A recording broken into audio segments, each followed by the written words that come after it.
Nigeria, as usual, every 4 years is now in the frenzy. And what is the frenzy? Frenzy of elections. Uh, Election is not equal to democracy, and sometimes democracy is not equal to development. What Nigeria needs is development. What the black man, what Africa needs is development. Many a times, you will understand if you have traveled all over the world and if you've lived in different climes, you will understand that election is not equal to democracy, democracy is not equal to development. For development to happen, the people within a geographical sovereign entity must come to what I refer to as consensus of opinion of what they term as development, the irreducible minimum benchmark expected of the system to deliver to the people as development. And when they have that kind of consensus, they put those consensus in their laws, in regulations, in statute books. And those who now become uh, servants of the people in the sense of being managers of the system, what we call government. Now, use those rule books, as guides to behave, to take decisions, to make policies, to create programs that will now help the people achieve that irreducible minimum benchmark they have set as development. Development rarely happens when the structural foundation has not been set. You may keep having cycles of elections, you may keep having some form of uh, constitutional or government arrangements in the name of democracy, but it will not equal to development. So that is very important for our people to understand that what is really happening is a motion without movement. The people must come to some sort of consensus of irreducible minimum of and benchmark in terms of behavior of public office holders, of deliverables, because sometimes many people vaguely adjudge governments and public office holders. And one of my brothers, elder brother, used to ask, who has the marking scheme? Who is setting the questions? Where is the script? So because we don't have a consensus of opinion on what development is, everybody is coming from their own individual, understanding or what they call vision. That at the end of the day, every 4 years, if we have a change of pattern, the new people that come begin the blame game and begin to the new this, the new this, the new this, and all that. So, but the concern is that for such a consensus of opinion to be arrived at, you must have a group of people that dictionary calls citizens who have inalienable rights, responsibilities, duties, and those rights, responsibilities, and duties are also part of the ground norm enshrined in the statute book. And those rights, responsibilities, and duties of the people are so protected, preserved, and also expressed. In most part of Africa, What we have are group of persons living within sovereign geographical entities, but they do not. And if you have alternative views, you can share in the comment section. They do not qualify for the title citizens because citizens have political power, constitutional power, economic power, social power, right? Sometimes they have moral power to state their views and push their views without any let or hindrance. But in most part of Africa, the people that occupy those sovereign geographical entities do not enjoy this kind of privileges, unlike their counterparts in democratic and Western developed societies. So it's important to participate in election. It's important to go through the mail. It's important to do the pushbacks and all that, protests and stuff like that. But I think, as someone who's have some level of education and have exposure and have been around many climes, I'm seeing developments, real development. That the most of the work needs to go into building citizens. Because when you have a critical mass of citizens, they can now think like human beings and come to some form of consensus of opinion. And that is where you will now see people will wake up and say, we can't continue to live like this. There must be a better way to live as human beings. So, because it's citizens that can reject uh, a pattern of behavior by public officers, level of delivery, type and level of delivery. It's citizens that actually set the agenda for those who aspire and go into public office, not those who go to public office. They are not the ones that set the agenda, the citizens, where you have appropriate citizens.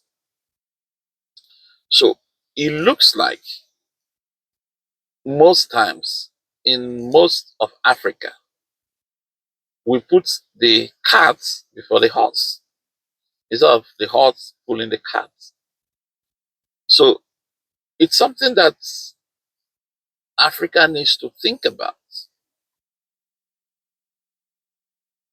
It's something that Africa needs to think about. It's not just common to Nigeria. If you notice, it's common to places where you have dark colored people. Wherever you find preponderance of dark colored people, they find it difficult to have this, you know, aggregation of consensus of opinion that can lead to development.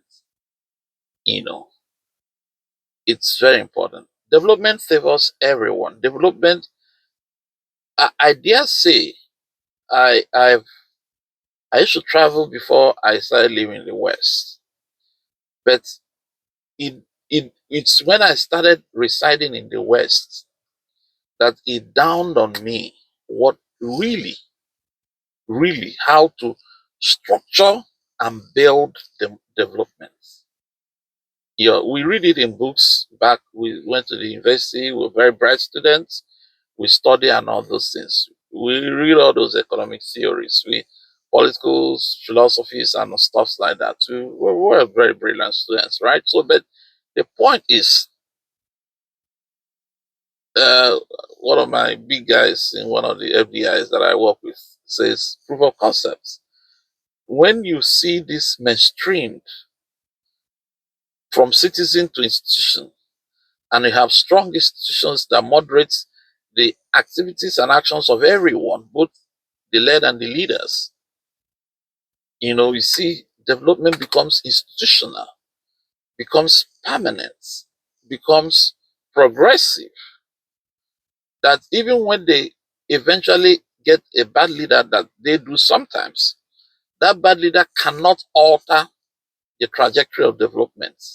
Like is done uh, in motherland, right? So what every Nigerian, what every African needs to keep pushing, especially the enlightened ones, is to have development. You may have had the privilege of being an elite, have access to public resources, have access to public office, have access to public resources, not money in terms, but resources, privileges, okay, have access to public privileges at the time. But if you do not contribute to building systems and institutions, somewhere along the line, you may become a victim of underdevelopment. In many African countries, we've seen people who have been very powerful and ended up becoming victims of the systems, victims of underdevelopment. So it's something everyone, no matter where you stand, these interventions that I make are not about supporting people, because I feel that at the place I stand today, I've seen I'm I'm seeing almost from a helicopter point of view that it's not about individuals. It's just about building strong institutions and systems that can guarantee everyone some semblance, some development or semblance of it, which is very important in terms of living a full life. You know, bringing children into the world and their path of progress is assured. Young people have opportunities. They are encouraged to think, be creative, dream, because the system and institutions are there to enable, as enablers, to prepare them to achieve whatever dream they have, for which they have put effort in achieving. Underdevelopment kills dreams, kills ambitions, kills visions. Underdevelopment shrinks opportunities. Underdevelopment creates poverty, not just poverty of the pocket. Essentially, the worst form of poverty, poverty of the mind, which destroys the psychological fabric of an individual, right? So the results of that kind of underdevelopment, it's seen all over Africa, right? So even as we approach elections, and these are the kind of rhetorics, these are the kind of conversations I would have expected to see in the media, in public engagements, in by government and opposition leaders. You know, we use the word reforms mostly as a political slogan. If we really understand what it means, we will move beyond rhetorics to, you know, and self, and begin to think about setting up systems and structures that guarantees uh, people's ability to live a full life, which once those systems are put in place, you will be able to see outcomes in health. For example, life expectancy will skyrocket, multidimensional poverty will drop, literacy rate will grow, crime rates will drop, um, you know, social behavior will improve, right? So that is some of the things that everybody, not just those in public leadership, not just those who have access to financial resources, but everybody need to begin to think in that direction, because if you do not create those kind of environment for growth and development, you are indirectly contributing to retrogression and moving society back to pre-state existence. And those who are enlightened and in public leadership have more responsibility to do this. I wrote a book, it's on sale on Amazon. It's Leadership Responsibility Ratio. In that book, I explained that developing a society is a responsibility between the led and the leaders. And the ratio of that responsibility clearly shows where that society stands in terms of demo development parameters. And as development improves and increases, you will notice that it starts with the leaders because they got the vision, they got the potential, they have instruments to deliver and build systems. As they begin to strengthen those systems, they relinquish a lot of the powers, push it into the system.